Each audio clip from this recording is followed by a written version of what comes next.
Hello everyone, welcome to another video of Calculus 1.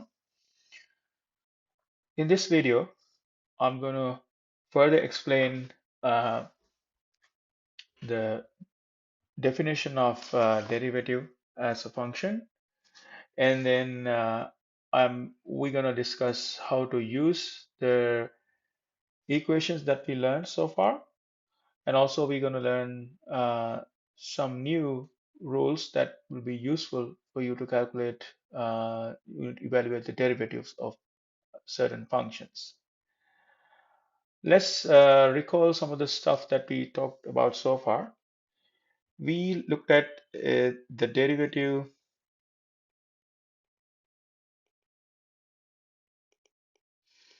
of a function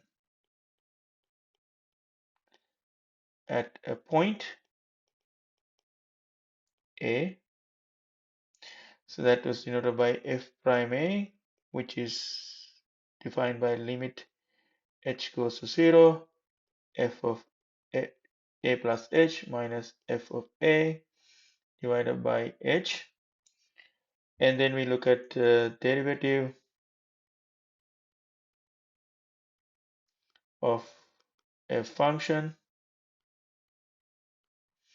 uh, as a derivative as a function, right? We looked at the derivative as a function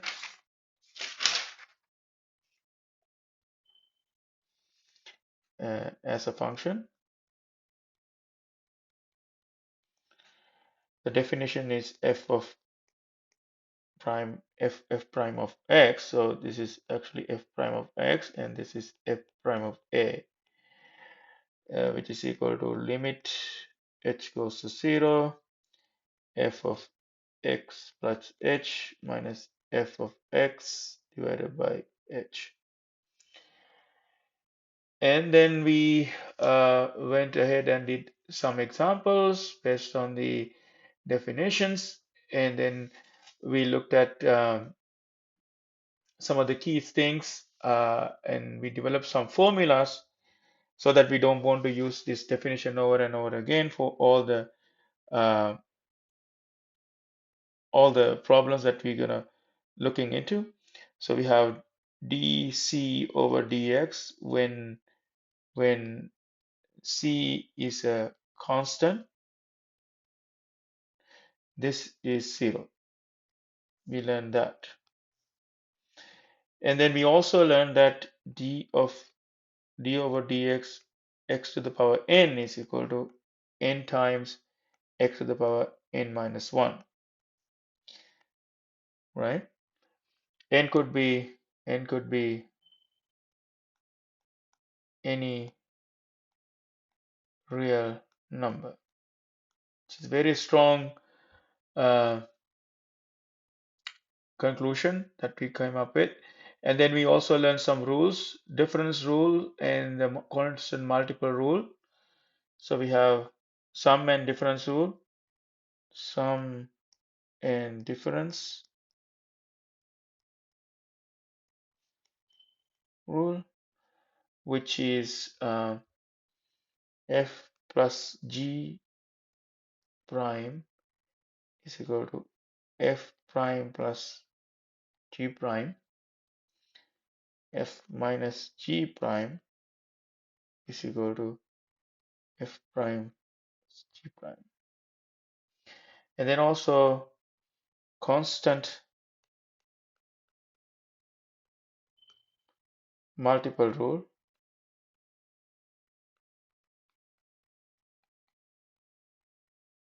constant multiple rule, which tells us if c is a constant, right, and f is differentiable, c of f prime is equal c times f prime is equal to c times f prime x, right? So those are the things that we learned so far, and we did some problems based on that. Uh, and then I would like to talk about uh, derivative with respect to the behavior of the graph. Derivative and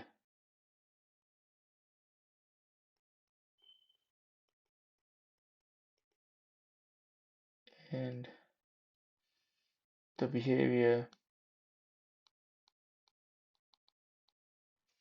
of a graph. I'm going to talk about this a little bit more, and I have talked about this earlier as well, pointing out some of the key things. So the derivative is again represents the slope of the graph at certain points. Let's say we have a graph like that. We can draw the tangent to certain point, tangent the curve at certain points. That slope of this tangent line,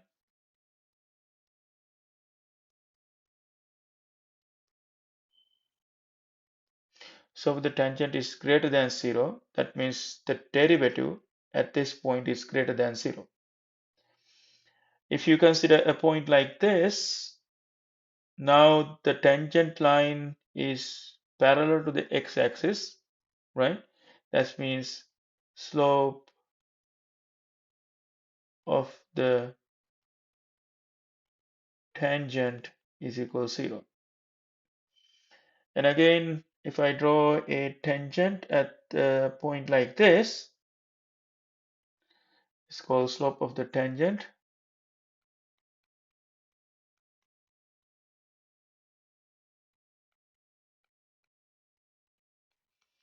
Slope of the tangent, which is less than 0, right? At this kind of place, less than 0, that means your derivative is 0. Is less than 0, I'm sorry, less than 0. So in this case, the derivative is equal to 0. Now, if you consider a point like this, again, now again, the tangent, the slope, the tangent line is parallel to the x-axis. So again, your slope is 0. Slope of the tangent line is equal to 0, which is again the derivative at the point is equal to 0.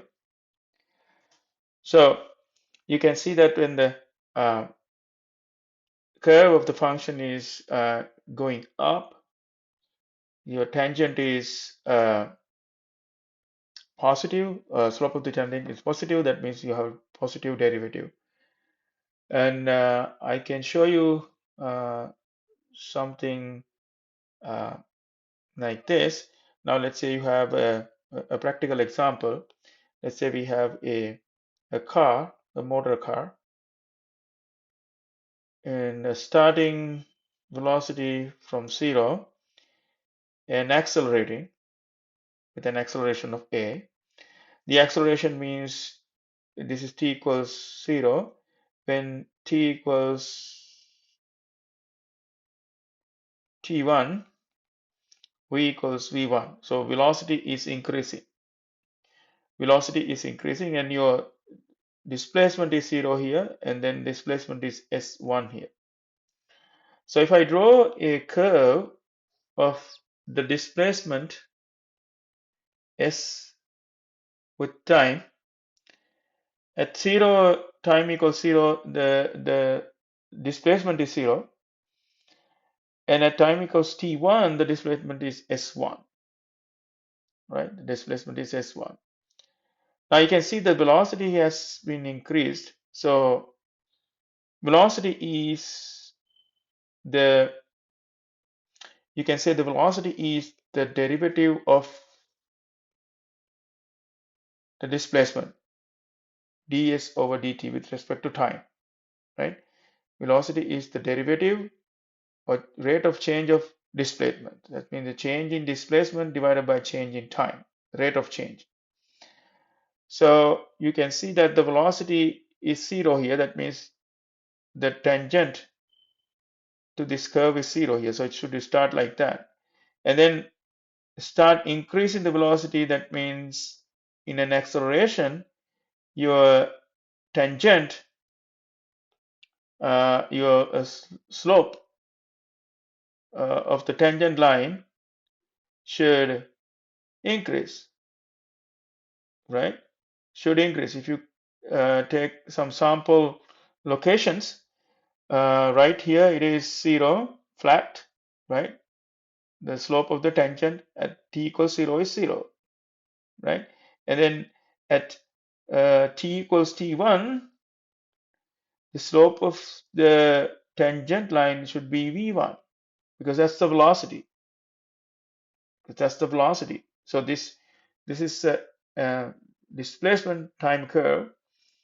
So if the derivative of displacement with respect to time is velocity, then the slope of the tangent lines at certain points, at any point to this curve, should represent the velocity at that particular time, uh, of of the uh, of the movement of the car. Okay, so this is just a practical example. So you can see that uh, velocity is increasing uh, with time.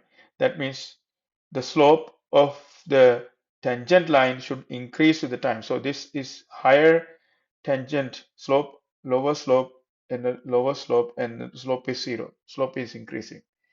Now let's take another example. On the other side, if the car is braking, the car is slowing down.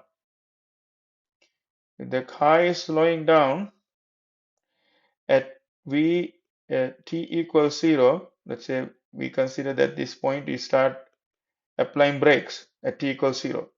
So there's a certain velocity for this car, v1, let's say v0, as initial velocity, and we start looking the distance as zero in this point. So at this point you start applying brakes.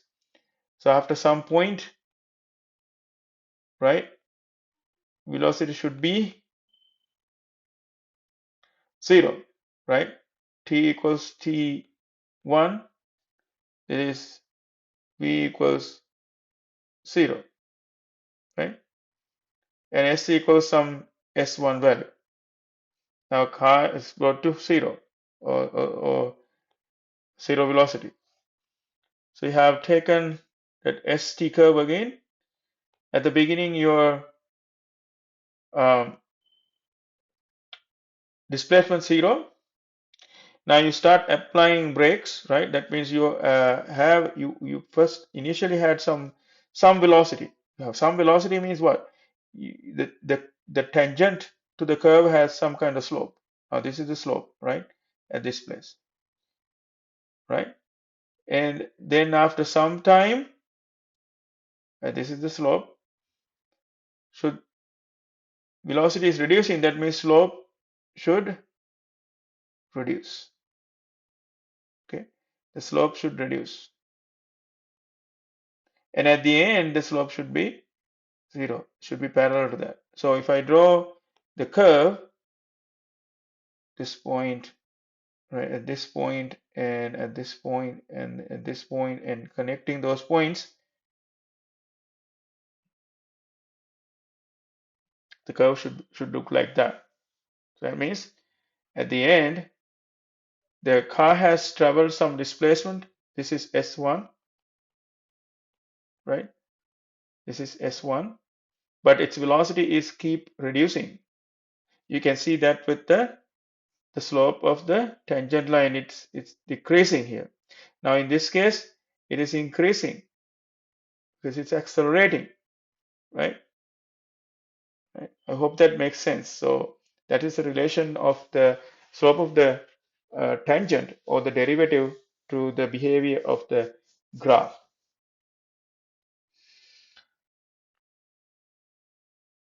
And another thing that I wanted to introduce is d over dx of e to the power x. So this is the exponential function. You can prove that this is equal to d over this is equal to e to the power x, right?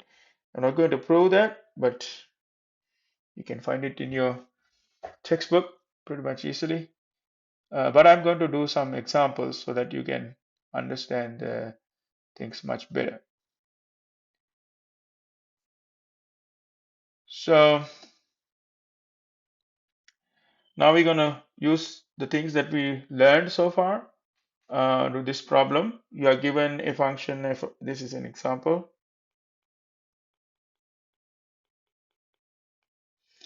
What we learned so far, I would write the other equations as well here. Um, dc over dx with c is a constant is 0. And then we learned that d over x to the power n over dx is equal to n times x to the power n minus 1. And we learned that f plus g prime is equal to f prime plus g prime.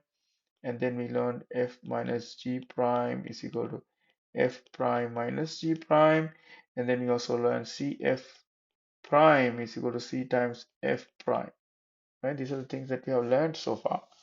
So we're going to use that to solve this problem. You are given f of x equals uh, 3 to the power 3 times e to the power x minus 5x squared. So we need to find the derivative at x equal 2.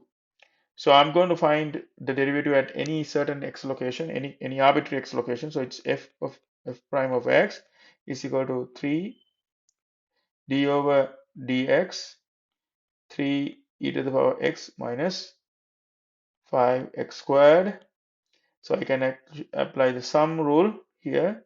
So this is f d f and this is g. So I can write d over dx 3 times e to the power x minus d over dx 5 times x to the power x squared. So this is I can apply the constant multiple rule.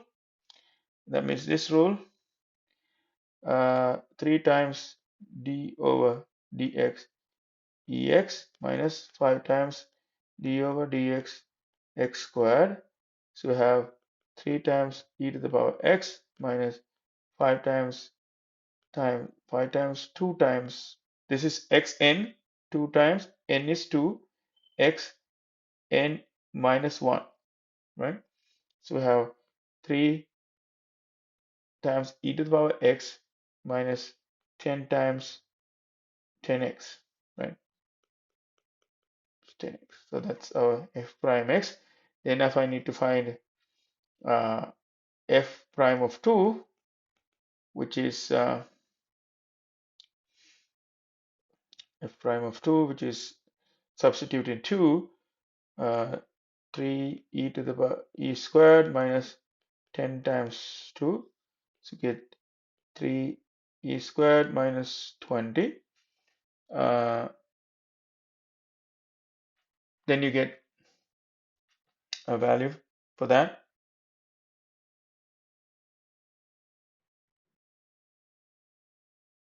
Right? It's actually 2.17 roughly. And you are asked to find the slope of the tangent line, equation of the tangent line. So it's y minus f2 at x equal to is equal to f prime of 2 x minus 2, right? So f of 2 is 3 e to the power 2 minus 5 times 2 squared. 5 times 2 squared is 20 again. So it's 3 e squared minus 20, same answer, 2.17. So you can put y minus 2.17 equals 2.17 times x minus 2. That's your uh, equation of the tangent line at x equal to.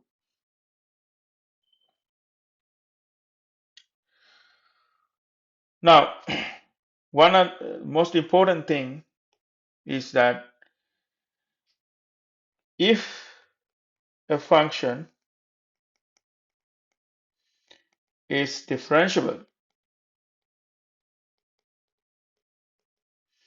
if the function is differentiable, that means this limit exists, a differential at x equals c. That means f of c is equal to limit h goes to 0, f of c plus h minus f of c over h. This limit exists. This limit exists. That means f is continuous at x equals c.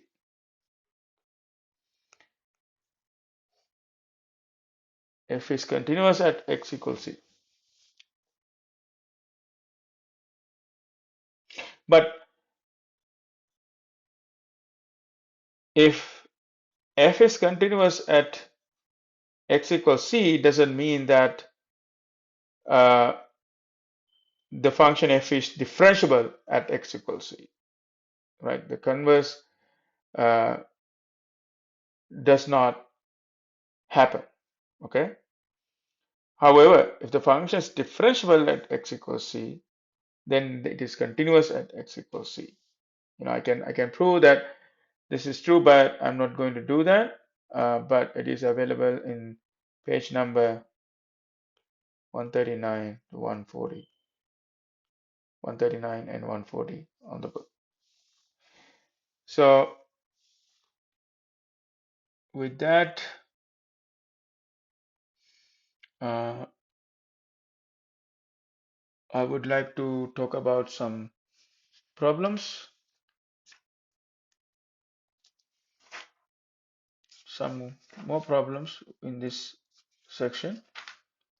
Um,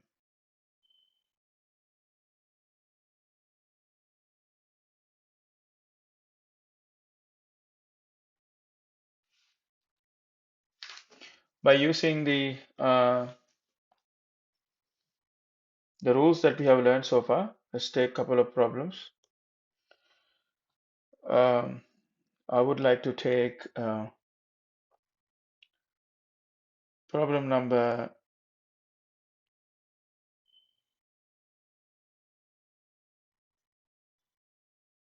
problem number 21. Let me take 23 from the book.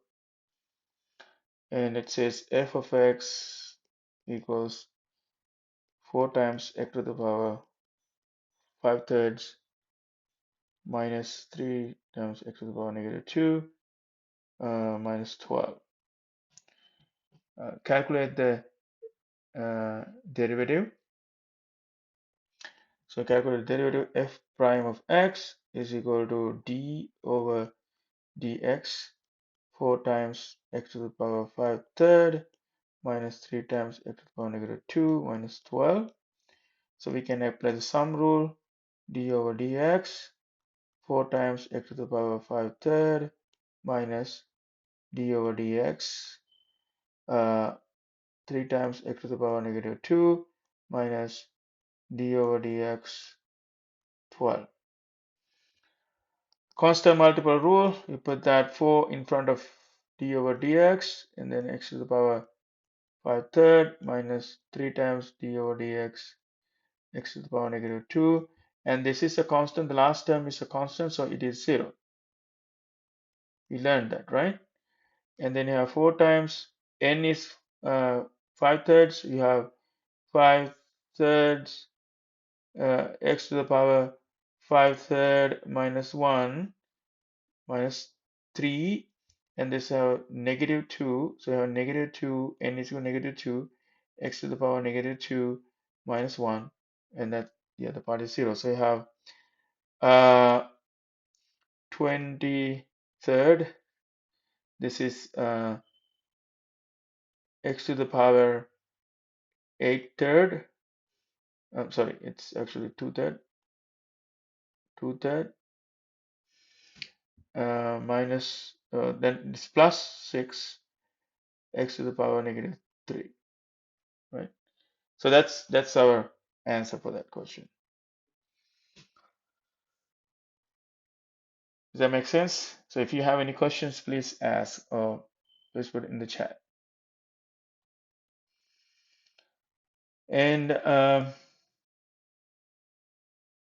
we have similar type of questions. I have another one, number 30.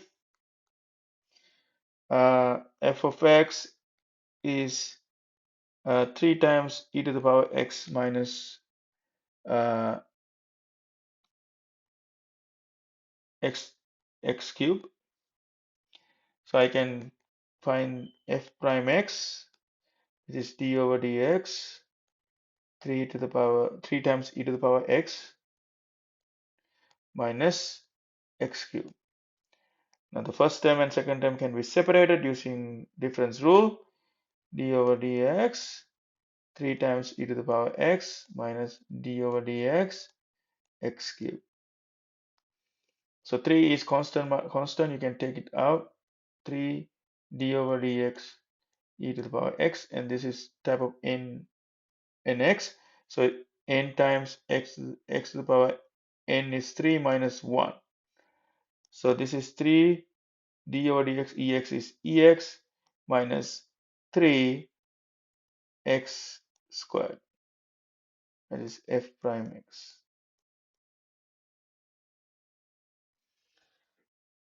Okay, and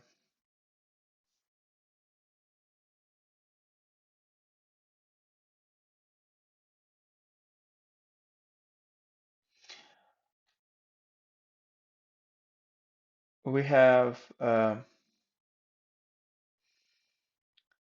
several other problems that we can address later on as well when we learn other uh, rules. But I'm going to show you something extra. So this is 35.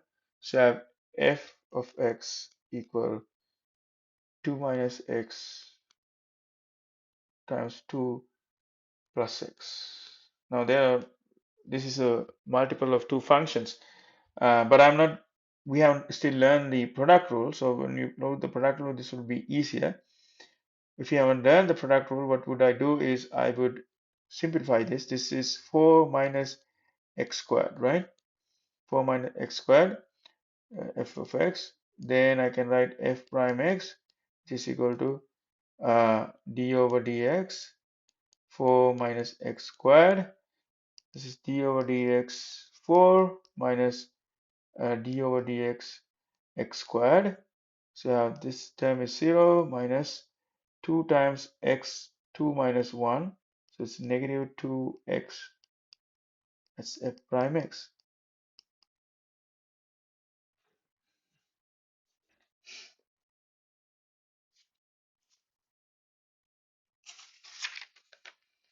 And now we should be able to find the uh,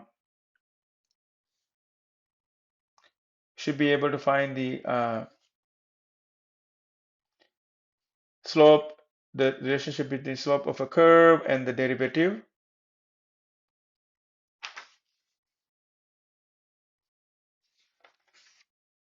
And yes, that's all about this lesson. So I'll see you in another lesson. Thank you very much.